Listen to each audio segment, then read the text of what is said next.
Rocket Man is ready for battle. Kim Jong Un's media machine reported this week that 4.7 million people offered to enlist in the North Korean armed forces in the days after President Donald Trump promised to totally destroy the rogue state, and the new recruits would more than quadruple the size of the nation's already mammoth military. State-run newspaper Rodong Sinmun said the fresh recruits include students and veterans of all genders. Keep up with this story and more by subscribing. No, is it true, or just more propaganda? In August, for example, the government said 3.5 million people volunteered to fight after the United Nations imposed sanctions on Pyongyang. With 1.1 million people in the armed forces, North Korea already has the fourth-largest military in the world, according to the Council on Foreign Relations. As recently as 2014, the impoverished nation was spending some $3.5 billion every year on the military, which also includes 5,500 rocket launchers and 4,300 tanks, in addition to the nuclear weapons it keeps testing. By comparison, the U.S. military has about 1.3 million active members.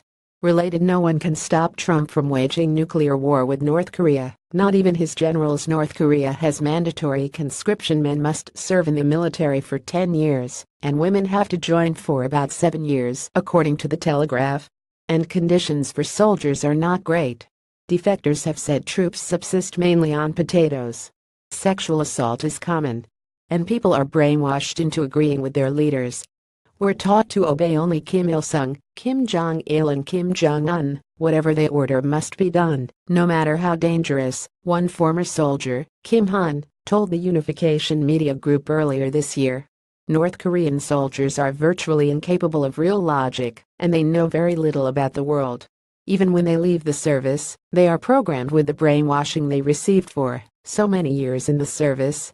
And that explains the timing of the latest news report propaganda from the North Korean state media. Conflict between the two nations is coming to a head. Trump triggered a war of words by deriding Kim Jong-un as Rocket Man for his missile tests and declared that his country won't be around much longer. In response, North Korea's foreign minister, Ri Yong-ho, said Tuesday that Trump had declared a war on our country. NBC News reported that Trump doubled down in his response, saying the White House was totally prepared to take devastating action against Pyongyang and its nearly 6 million-person military.